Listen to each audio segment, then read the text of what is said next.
Hello, good morning. कैसे हैं आप? मुस्कुराइए, मुस्कुराने से ज़िंदगी आसान हो जाती है। तो कैसे हैं आप लोग? और मैं आज आप लोगों के लिए एक वीडियो लेके आई हूँ और आज का विषय है पैसे से खुशियाँ कैसे बनती हैं।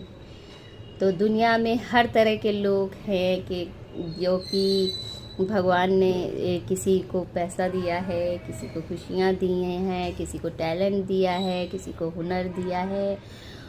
इस तरह से सबके पास कहीं ना कहीं किसी न किसी रूप में दौलत है, लेकिन लोगों की सोच में सिर्फ एक चीज़ है कि ज़्यादा से ज़्यादा पैसा इकट्ठा करने पे ही हम खुश हो सकते हैं।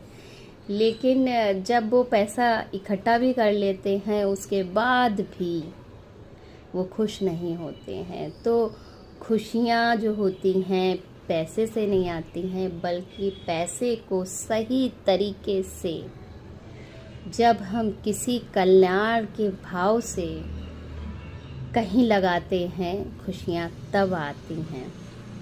और कहते हैं कि लोग जो हैं पैसा जो होता है मन को कैसे शांति दे या खुशियाँ दें।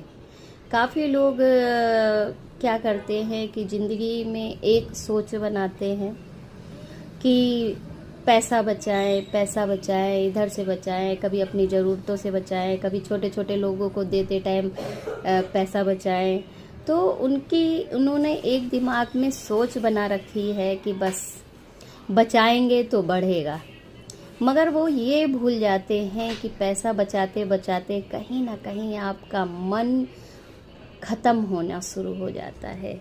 क्योंकि भगवान एक समय में एक ही चीज़ देते हैं और आप उस चीज़ को कैसे मेंटेन करते हैं वो आपके ऊपर डिपेंड करता है। तो पैसे में बरकत कब होती है ये मैं आपको बताती हूँ। क्योंकि पैसा होने, अगर समझ लीजिए कि आपके पास पैसा हो या ना हो, दोनों सूरतों में आप खुश पता कब होते हैं? आप खुश तब होते हैं जब आपका ध्यान किसी और की खुशियों में नहीं जाता है। आप खुश तब होते हैं और आप सबसे ज़्यादा अमीर तब होते हैं जब आप अपने खुद के साथ ही खोए हुए हो। यानी आपके लिए दुनिया है और आपको नज़र ही नहीं आए, बस आपके लिए सिर्फ भगवान, सिर्फ आप और सिर्फ आपके अच्छे कर्म।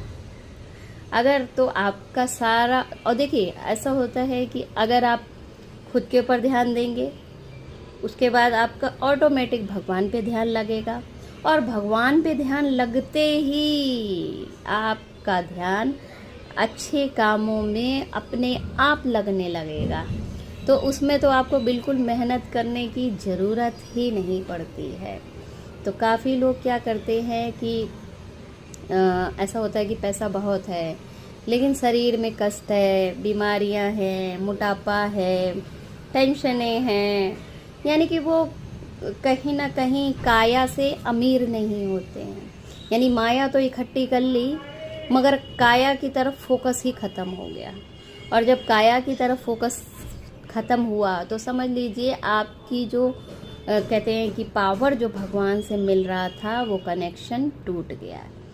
तो कहते हैं कि हमारे जो घरों में अगर बिजली आती है यानी लाइट आती है तो वो कहीं ना कहीं तार कहीं ना कहीं बहुत दूर पे, कहीं ट्रांसफार्मर में या कहीं जो बिजली हाउस होता है वहाँ तार जुड़ा रहता है, जिसकी वजह से हमारे घरों में उजाला रहता है, लाइट रहती है।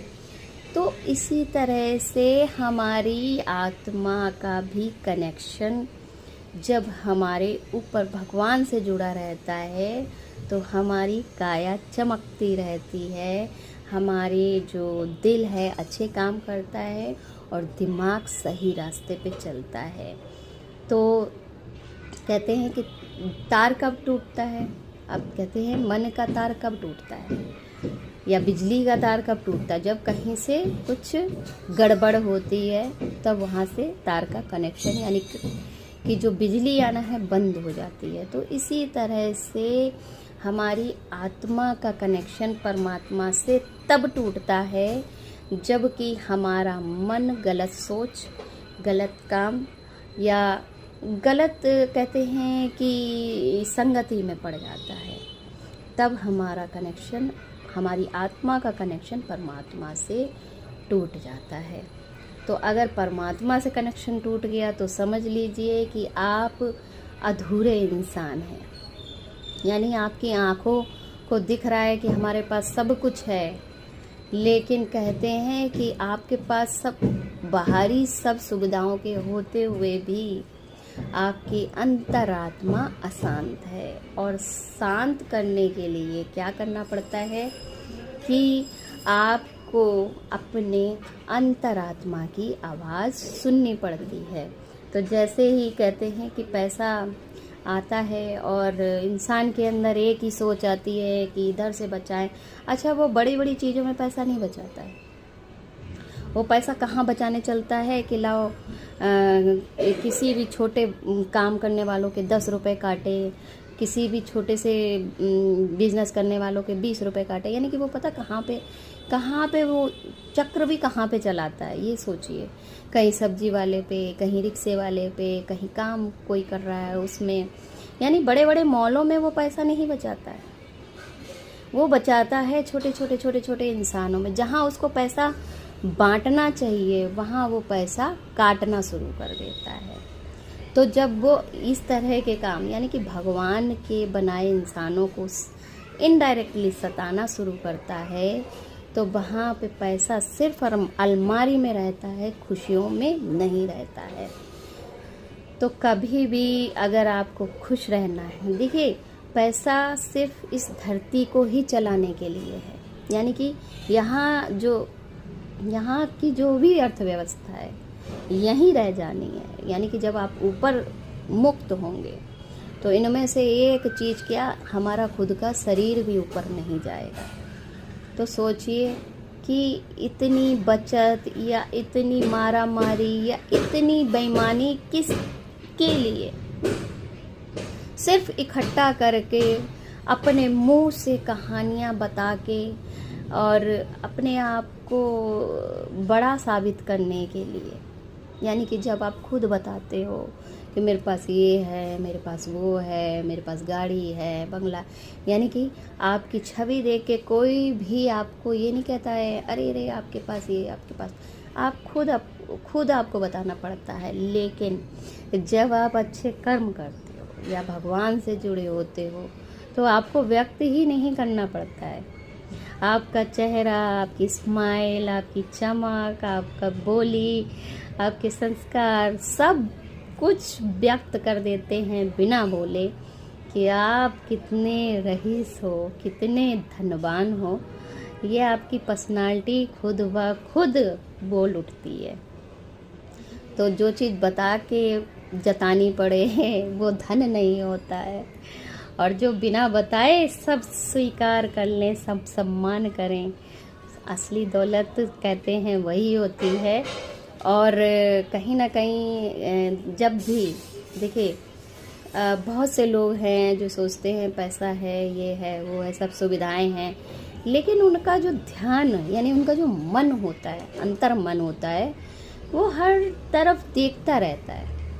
यदि आपके पास सब कुछ है तो आपको दूसरों को देखने की क्या आवश्यकता पड़ती है? यानी कि आप उससे ज़्यादा गरीब हो तभी तो हम देखते हैं ना। अगर आप कोई मान लीजिए कोई कपड़ा, ड्रेस या सामान लेते हैं, हमसे अच्छा जब किसी के पास होता है ना, तब हमारी निगाह, हमारी नियत उसके सामान के ऊपर जाती है। और अगर हमारे पास उससे अच्छा है तो हम तो उसी को देख के उसी में ज़िंदगी, उसी में खुश हो जाते हैं ना। तो इसका मतलब आप अपने आप को यानी कि ऊपर से तो काया पूरी तरह सजा रखी है, लेकिन अंतर मन आपका जो है उस आत्मा से गरीब समझता है कि हाँ वो आत्मा ज़्यादा तेजस्वी लग रही है और मेरी अंतरात्मा धीमी क्यों पड़ रही है, क्यों मैं उसकी तरफ बार बार आकर्षित हो रही हूँ? क्योंकि आपकी अंतरात्मा यानी अंदर से धनवान अमीर होना बहुत ज़रूरी होता है, क्योंकि पैसे की माया ऊपर की काया में ही होती है, और काया जब चमकती है, जब अंदर की भी अंतरात्मा चमकती है, तब जाके कहीं दोनों पर्सनालिटी यानी भीतर की पर्सनालिटी बाहर की पर्सनालिटी जब मैच करती है, तब जाके इंसान बहुत ही खूबसूरत बनता है, जो कि मैं पहले भी वीडियो में आपको बता चुकी हूँ। और अगर आप इस धोखे में बैठे हैं कि नहीं जी दौलत जोड़ेंगे, सामान जोड़ेंगे, ये जोड़ेंगे, अगर सब कुछ जोड़ लिया है तो आपका मन क्यों नहीं शांत है? और अभी भी समय है, अगर आपको अपना मन भी शांत करना है तो हमेशा ये सोचना चाहिए ये यहाँ की माया है। कहते नहीं, मेले में हम जब जाते हैं हम ये थोड़ी ना सोचते हैं कि हाँ यार पैसे बचा के घर ले जाएंगे, ये सोचते हैं कि अरे घूमने आए हैं फिर पता नहीं कब आए, है ना। तो हम लोग खूब घूमते हैं, खरीदते हैं, खर्च करते हैं, दान करते हैं, भगवान को चढ़ाते हैं, यानी सब कुछ करते हैं कि हम अपनी ज़िंदगी को एंजॉय कर सकें। इसी तरह से ये संसार है, यहाँ घूमने आए हैं, और जो सोच इंसानों की बनी है कि बचत करनी है, जोड़ना है, तो एक पल का भी ठिकाना नहीं है। और ठीक है, मौत का तो ठिकाना है ही नहीं, और बाई चांस चलिए मौत भी ना आए तो आपके शरीर का कोई ठिकाना नहीं है कि कब कहाँ कौन सा कष्ट आपके निकल आए। ज़रूरी नहीं है कि चोट लगने से ही कष्ट होता है, आप सो के उठो, हो सकता है कभी नस अकड़ जाती है, कभी कहते हैं सर में दर्द हो जाता है, तो कोई पता नहीं है इस शरीर का कि कब कहाँ पे ये शरीर हमें कष्ट पहुँचा दे। तो इसलिए जो ज़िंदगी है आज है, अभी है और इसी वक्त है। और दूसरी बात यह है कि अपने मन को भगवान से जोड़ के रखिए, और भगवान से मन तब जुड़ा रहेगा जबकि हम किसी से बातचीत करते रहते हैं। बातचीत यानी नीचे भी रिश्ते जो धरती पे चलाते हैं इंसानों से, तो हम लोग क्या करते हैं, हम लोग जब बातचीत करना बंद कर देते हैं तो रिश्ते ख़त्म होना शुरू हो जाते हैं। इसी तरह से भगवान के रिश्ते होते हैं कि जब हम दिन भर अपना मन जोड़े रहते हैं, बात बोलते रहते हैं, हाँ भगवान ये है, भगवान वो है, भगवान ये है, तो हमारा रिश्ता जो होता है वो जुड़ा रहता है। और जब हम भूल जाते हैं भगवान को, या हम उन्हें सोचते बस हाथ जोड़ लिए बहुत है, होगी पूजा, नहीं, उनको बिल्कुल अपने साथ रखिए। जिस तरह से हमारे फैमिली के सदस्य लोग रहते हैं और हम बीच बीच में घर में हर किसी से बात करते रहते हैं, इसी तरह से भगवान होते हैं। उनको अगर आपको अपने साथ रखना है तो हर वक्त भगवान से बात करिए जब भी कुछ है। और काफ़ी लोग कहते हैं कि जब कभी कोई दान करते हैं, मतलब कोई भी दान करते हैं, पैसे किसी इंसान को, किसी गरीब को देते हैं, तो हमेशा क्या बोलते हैं कि अरे इनको पैसे नहीं दो, ये तो शराब पी लेंगे, नशा कर लेंगे। तो आपको सबसे अच्छा तरीका बताती हूँ कि जब आप संपन्न हो और आपके पास कोई धन हो और आप सोचते हैं कि हम किसी की मदद करें या दान करें, तो सबसे पहले जब भी अगर आपके मन में ऐसे विचार आए तो हमेशा भगवान से ये प्रार्थना करें पूजा करते टाइम कि भगवान ऐसी आत्माओं को हमारे पास भेजना जिनको कि सचमुच में मदद की ज़रूरत है, ठीक है। और इस तरह से अगर आप प्रार्थना अगर भगवान से कह के चलते हैं तो आपके पास वही इंसान मदद मांगने आएगा जिसको कि मदद की ज़रूरत होगी। तो कभी भी ये मत कहिए कि अरे ये बच्चा तो नशा कर लेगा या पैसे देते टाइम, क्योंकि आपके लिए बड़ा आसान है बोलना, लेकिन अगर भगवान ने कहीं जगह बदल दी, उसकी जगह पे आपको और आपकी जगह पे उसको खड़ा कर दिया, तो उस सिचुएशन को झेलना कोई खेल नहीं होता है। इसलिए हमेशा अगर आप किसी को पैसे या दान दे भी रहे हैं तो हमेशा भगवान से मन ही मन बात करिए और बोलिए कि भगवान ऐसी आत्माओं को मेरे पास भेजना जिनको सचमुच में ही मदद की ज़रूरत है।